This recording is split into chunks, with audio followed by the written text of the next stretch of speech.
Où est instaurée la circulation différenciée. Oui, à Marseille, ce sont des flyers, pas des PV. C'est sympathique, ça, des flyers. Parce que je peux te dire qu'il y a eu des PV à Paris. C'était pas des flyers, puisqu'il y a eu quand même plusieurs milliers de contrôles à Paris, sur 56 points de contrôle fixes, et environ 20% des véhicules contrôlés n'avaient pas la bonne vignette. Parce que c'est ça le problème, c'est qu'il y a les automobilistes qui n'ont pas de vignette du tout, et il y en a beaucoup à Marseille. Pourquoi beaucoup à Marseille? Parce que Marseille, ça vient juste d'être décidé il y a seulement quelques jours que l'arrêté préfectoral a été pris. Donc la plupart ne s'étaient pas préparés à s'équiper de vignettes. Et puis ensuite, il y a ceux qui ont la mauvaise vignette. Alors Marseille, c'est autorisé de 0 à 3. À Paris ou à Lyon et Grenoble, Paris et Lyon, pardon, c'est de 0 à 2. Donc déjà, c'est pas les mêmes règles partout, donc c'est pas simple.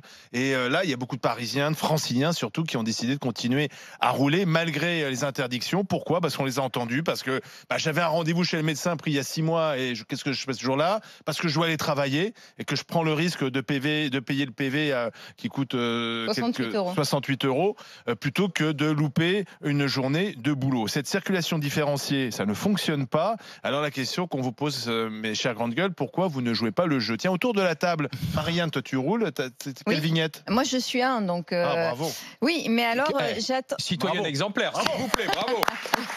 Bravo. Une vignette. Bravo. François de Rugy et Brune Poisson sont fiers de toi. Non mais pourquoi? Parce que la voiture est récente et qu'elle a très peu de chevaux. Je veux dire, c'est tout aussi bête que ça. Plus ta voiture est ancienne et avec beaucoup de chevaux, et plus ton numéro est élevé. Les zéros, en fait, sont les voitures électriques. Donc voilà.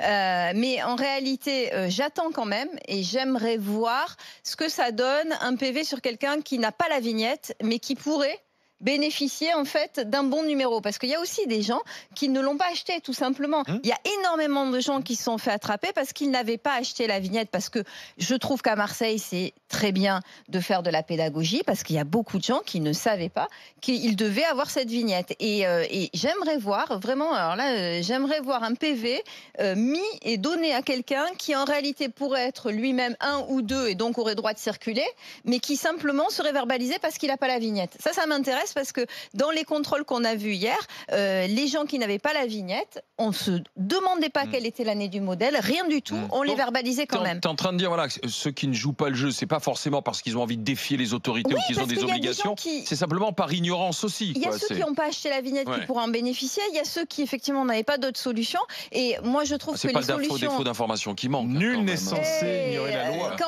Quand même, moi je trouve qu'à Marseille, c'est plutôt intelligent de donner des flyers. Après, que vont devenir les flyers? Je me pose la question. Les flyers, c'est pas mal, mais ça va finir par terre. Voilà, c'est pas bon pour l'environnement. Des bouts de papier, voilà. Oui, mais c'est une information. Et c'est pas plus mal, parce qu'effectivement, moi je trouve que les gens ont été pris quand même, ils ont été mis au pied du mur un peu brutalement. Au-delà de ça, je veux bien qu'il y ait de l'ignorance, mais moi je suis pas sûr. Moi je pense qu'il y a quand même aussi beaucoup de gilets jaunes maintenant parmi nous, parmi les conducteurs. On en a marre finalement de se voir imposer des règles contraignantes qui touchent quand même toujours un peu les mêmes, c'est-à-dire ceux qui ont moins de moyens et qui ne sont pas toujours jugés efficaces. C'est ça le problème, Joël. Écoute, moi ça ne m'étonne pas que... Toi tu viens en transport en commun. Je viens en transport en commun, et je peux te dire qu'ils sont vides. Ils sont vides. Moi, ils sont gratuits.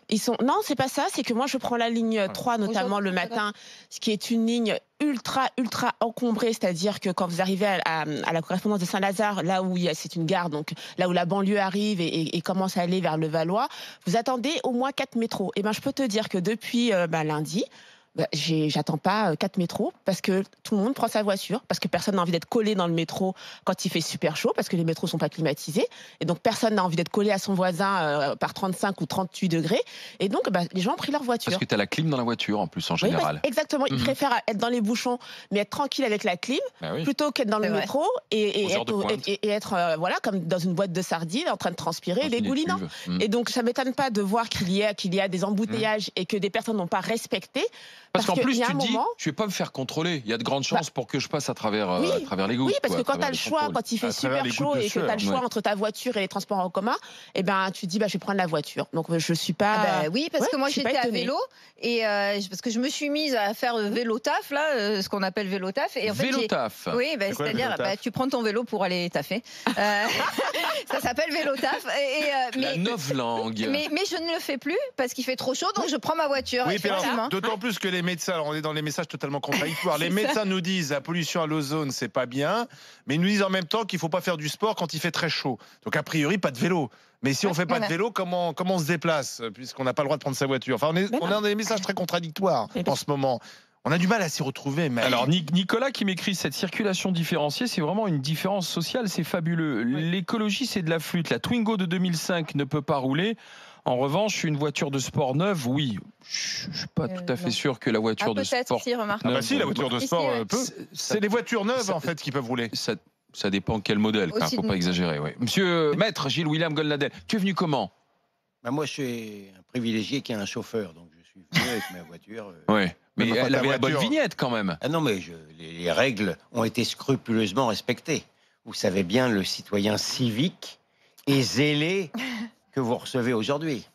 Non, mais alors, plus sérieusement, d'abord, franchement, on ne va pas ironiser sur le pouvoir politique qui est écartelé entre trop faire et se faire engueuler et ne pas faire assez et se faire engueuler. Donc, je ne vais pas faire de l'ironie facile. Mais si je m'essaye quand même à avoir l'esprit critique, j'ai du mal à accepter un préfet de Marseille qui explique tranquillement, alors qu'il est la voix de l'autorité, que c'est la voiture qui pollue le plus à Marseille, alors que ce n'est pas vrai, ce sont les bateaux. Ainsi, j'y peux rien. Alors, vous savez, c'est un domaine où maintenant j'y vais extrêmement doucement en matière d'environnement. Vous savez bien que sur une chaîne concurrente, j'ai fait les frais de ça. Alors, il faut expliquer, tu étais face à Brune Poirson, secrétaire d'État à l'écologie. Oui. Tu as émis quelques critiques sur la part humaine, de l'activité humaine dans le réchauffement climatique que tu nies pas. Et depuis Brune Poirson, t'as traité de quoi? Alors, je suis en face d'elle. Je n'ai rien contre elle et je ne la connais pas. Je ne suis pas dogmatique, je lui dis simplement, 1, je crois au phénomène de réchauffement climatique. 2, je crois à la part humaine dans le réchauffement climatique. Et 3, par contre, ce que je ne sais pas dire, et je ne suis pas sûr que vous le savez, Madame la Ministre, c'est quelle est la quantification possible. Mais j'avais commencé ça, et je me suis aperçu que j'avais franchi une sorte de Rubicon invisible dont j'ignorais l'existence. J'étais immédiatement classé dans le camp des climato-sceptiques. Et le même pire, mais pire que ça, je pensais... Mal pensant. Le soir même, cette dame tweetait à mon attention que j'avais tenu des propos criminels. C'est criminel. Ah oui. C'est-à-dire que, non mais, en vérité... On est dans la modération. Non mais, en vérité, j'ai la confirmation...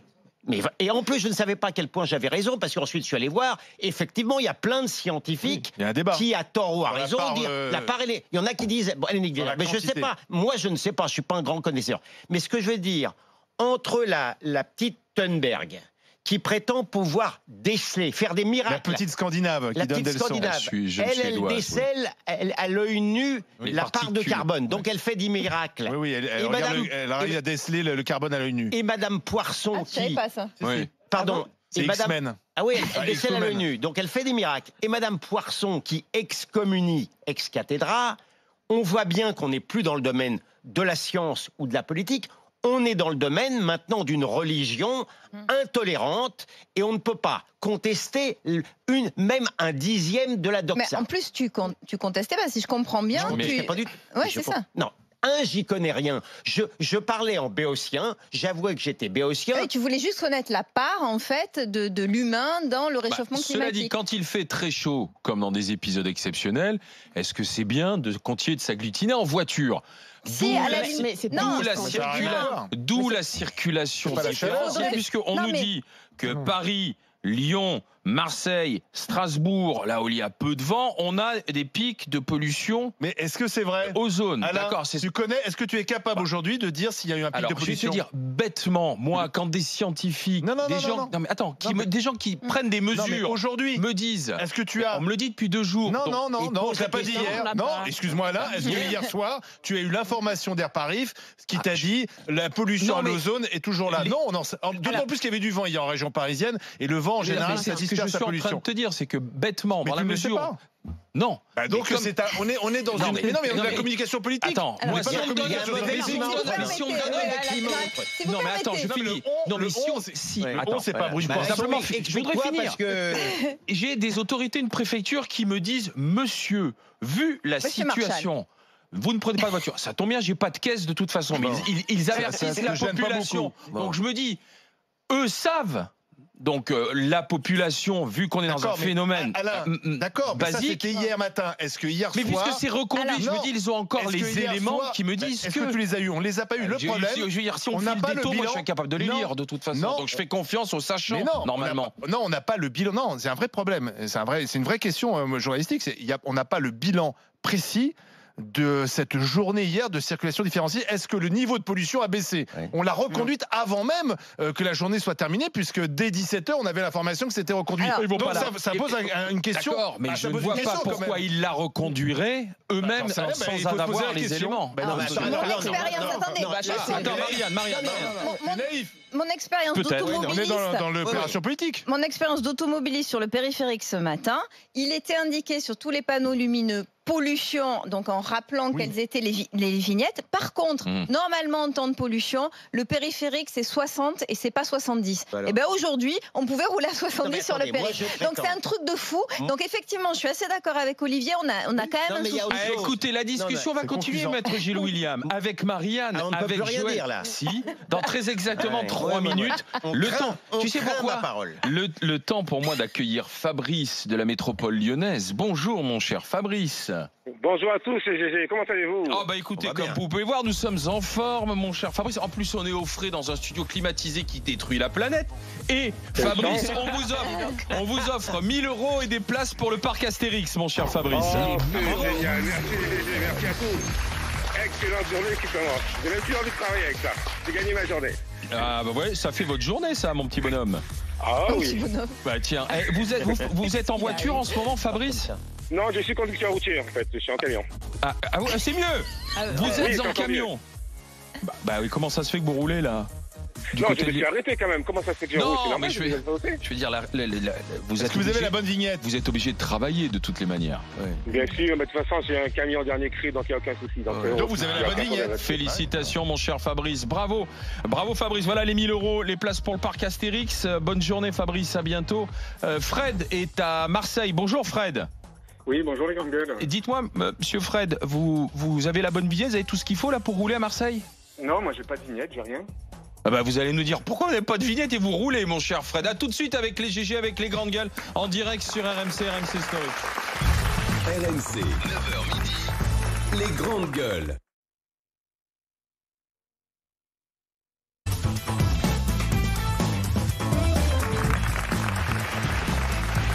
Les GG, les grandes gueules, c'est sur RMC, c'est sur RMC Story, les grandes gueules avec Marianne Soubré, avec Joël Dagosseri, avec Maître Gilles William Golnadel, et c'est Fred qui prend la parole avec les GG, avec les grandes gueules. Monsieur Fred, habitant Marseille, vous n'avez pas la vignette critère. Franchement, pourquoi? Alors que c'est nécessaire pour circuler. Parce que je découvre que c'est obligatoire à Marseille. Apparemment, je me suis un peu renseigné, là, je suis allé voir sur Internet. Oui. Ça a été mis en place, voté, le mois d'août l'année dernière. Mhm. Et depuis, on n'a eu aucune information. Moi, j'ai eu aucun courrier me disant, parce qu'au départ, ça n'avait pas été mis en place à Marseille, c'était Paris, c'était Lyon, etc. Alors Ouais. en fait, Donc, ça a été décidé, en fait- l'arrêté préfectoral date du 7 ou du 8 juin, donc effectivement c'est tout récent. Oh mon Dieu. Mhm. Et c'est pour ça que vous apparemment- aurez un flyer et pas un PV. Alors, je pense que c'est pour ça que sur Marseille, ils ne mettent pas des PV, parce que il y a eu un défaut d'information de la population. Moi, j'ai un véhicule, je fais beaucoup de kilomètres, je suis commercial. J'ai un véhicule récent, donc je ne serai pas gêné. Mais si on ne le sait pas, on ne peut pas le savoir, quoi. Si on ne nous informe pas. Donc en fait, Voilà. on prend une mesure qui sera totalement inefficace puisque la population n'est pas équipée de vignettes. Il y avait autant de bouchons ce matin, monsieur Fred? Non, enfin, alors dans la partie, je ne peux pas dire parce que j'ai pas traversé tout Marseille, mais sur ce que j'ai fait, c'était relativement calme. Il faut quand même noter que les écoles sont quasiment fermées, que, enfin, je veux dire fermées. En tout cas, il y a les, ouais, c'est le mois de juin, c'est les examens, tout ça, c'est quand même plus light sur la route. D'accord. Merci Fred, bonne route à vous, merci de cette franchise et je vous envoie un t-shirt DGG, à bientôt Fred. Marianne. Oui, je me demandais en fait pourquoi aucune mesure n'est mise en place pour le covoiturage, parce que ça serait quand même bien aussi de dire aux gens, par exemple ceux qui ne peuvent pas circuler mais qui circulent quand même, les 3, les 4, les 5, bah écoutez, si vous êtes 4 dans la voiture, à ce moment-là vous avez le droit de circuler. Mais ça marche, hein, mais c'est dans la loi ça. Hein. Bah, je l'ai pas vu moi. Toi non plus tu ne connais pas tu vois, je savais pas. Bien sûr. Non, mais attends, si tu es en covoiturage, tu as le droit de rouler avec un critère. Je ne veux pas défendre ma consoeur, mais je ne savais pas non plus. Hein. Avec les 3, 4, 5 aujourd'hui, tu peux circuler si tu es 4 dans la voiture. Bien sûr. Eh ben écoute, je le savais pas. Ça, il faut demander à Brune Poisson, la copine de Gilles William, elle t'explique. Elle me l'a confirmé. Lequel d'entre vous le savait ici, à part Olivier Truchot ? Moi, je pensais que tu pouvais pas, justement. Pourtant, j'ai regardé, je savais pas. Parce que sur les panneaux, ils t'interdisent 3, 4, 5 et ils mettent pas 3, 4, 5. Le covoiturage est autorisé si tu Hier, François Drugy. Rien que pour ça, tu as eu raison de venir. François Drugy, hier, ici même, confirmait qu'effectivement, il fallait favoriser le covoiturage. Il était là aussi, le souci, c'est quand est-ce que. Je pensais à autre chose. Mais le souci, moi, je réagis un peu en tant que travailleuse, maman, enfin voilà. Quand est-ce qu'on a été informé, c'est-à-dire de ça en amont? Parce que la météo, on nous a dit, dans une semaine, vous allez avoir une canicule. Oui. D'accord. Mais par contre, pour la circulation différenciée, elle a été mise en place quand ? C'est-à-dire la veille. La veille au soir, qui nous l'ont dit. Voilà, la veille au soir, quand t'es une maman ou un papa, ou peu importe, tu dois t'organiser. Pour le covoiturage, ça se fait pas en un claquement de doigts. Et donc, il faut que ce soit fait bien en amont. Je dirais même peut-être une semaine avant avec une communication dessus pour que les gens, même entre salariés, puissent s'organiser et dire, bah écoute, toi t'as du tout, moi voilà, on fait le chemin ensemble. Ça peut pas se faire du jour au lendemain. Donc, il y a des mesures qui sont prises comme si on pouvait du jour au lendemain. Ça veut dire qu'on a des pouvoirs qui décrètent des mesures sans tenir compte de la vie quotidienne des gens. Ça vous rappelle pas les gilets jaunes, la taxe carbone, non? Il y a quelques mois, c'est pas le même procédé?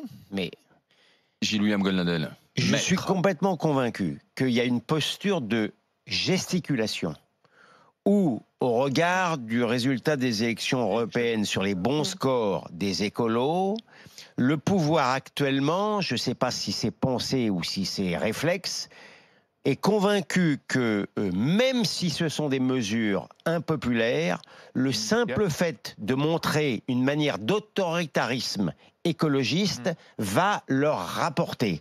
Donc ils s'en foutent pas mal du résultat, ils s'en foutent pas mal de nous emmerder, ils en foutent pas mal de, comme à Marseille, de consommer, parce que franchement, le coup des flyers où on gaspille du papier, c'est complètement contre-productif, ça ne va rien rapporter, mais c'est de la gesticulation et on est dans cette opération de com. Joël Dagosseri. Le problème, c'est pas l'impopularité, parce que je pense que tout le monde est d'accord pour dire, moi je suis asthmatique, donc je suis tout à fait d'accord pour dire qu'on ne doit pas rouler quand il fait 40 degrés. Enfin, je crois que tout le monde est maintenant assez d'accord avec ces choses-là. Le problème, c'est l'inefficacité. Le problème, c'est cette absence de prise en compte de l'organisation du quotidien des gens.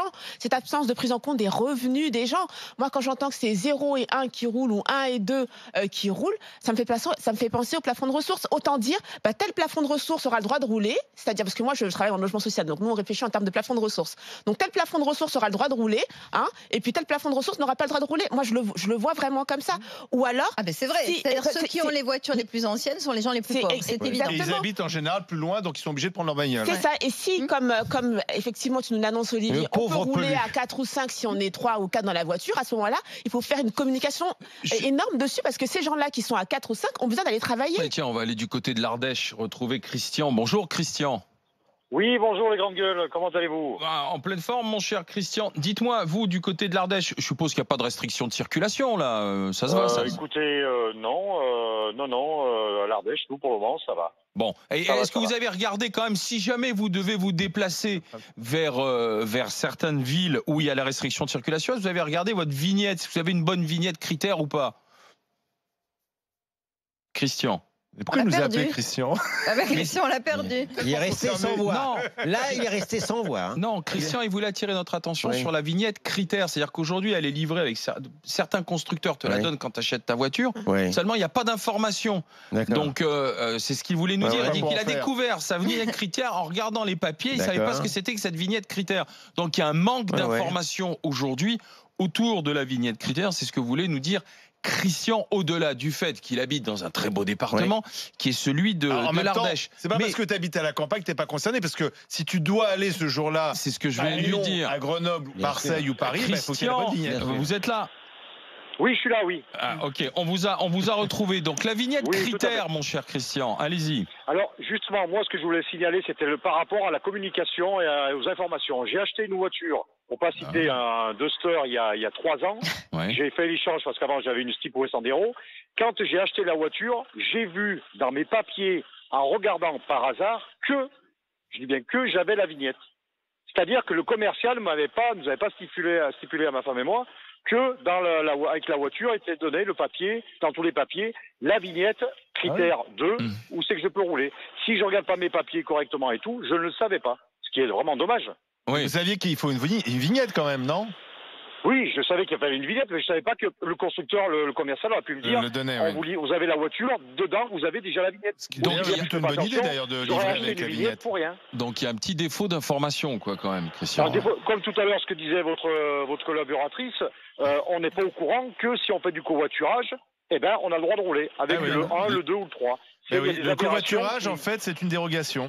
Alors, mais pour tout, on est d'accord pour tous les numéros. Je rejoins votre collègue. Qui est au courant? Il y a une grosse désinformation ou manque d'information. C'est quelque chose. Pourtant, il y a une trentaine de ministres. Hein, et Dieu sait que tous ces ministres ont des conseillers en Christian, communication. merci de ce coup de fil depuis l'Ardèche. Bonne route à vous. Vous disiez aux ministres, j'ai entendu ce matin que les ministres, le temps qu'ils sont en réunion et tout, les voitures tournent pour qu'ils aient la climatisation dans leur voiture. Ça, On va en parler dans 10 minutes. Honnêtement, cette histoire de covoiturage,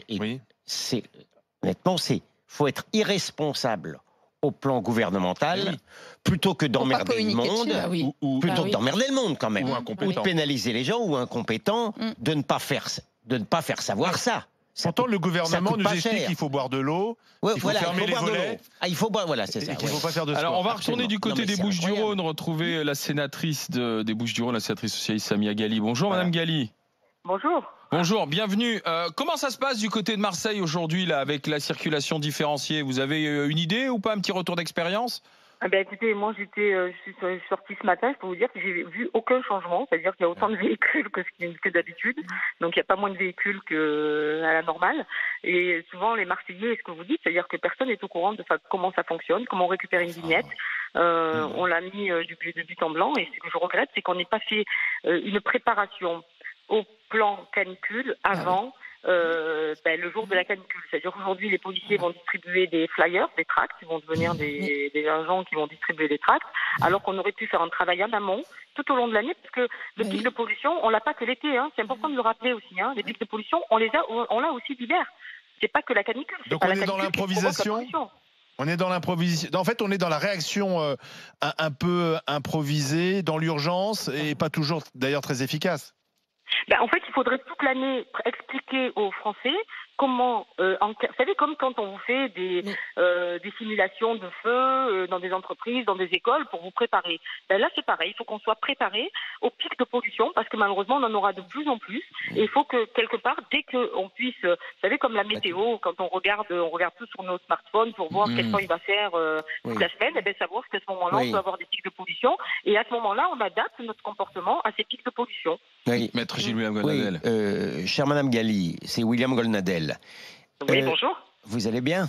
Très bien, merci. Je suis content de vous entendre. Bon, non, plus sérieusement, est-ce que vous nous confirmez que à Marseille, ce n'est pas la voiture qui pollue le plus, mais les bateaux, le port? C'est exactement ce que je dis depuis des mois et des mois. Ouais. En réalité, aujourd'hui, à Marseille, il faut savoir qu'un bateau de croisière, c'est 1 million de véhicules. Voilà. Et hier, on en a eu 12. Donc, c'est vous dire, de vous faire juste le calcul. Ces bateaux, pourquoi ils polluent?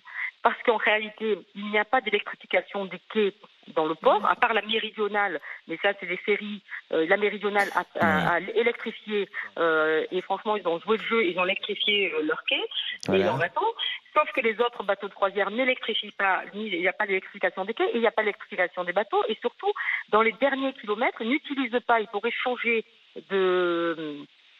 tout simplement de gasoil, pour passer un gasoil moins polluant, au moins sur les derniers kilomètres. Et bien sûr, ralentir aussi la vitesse, ce qui permettrait de polluer moins.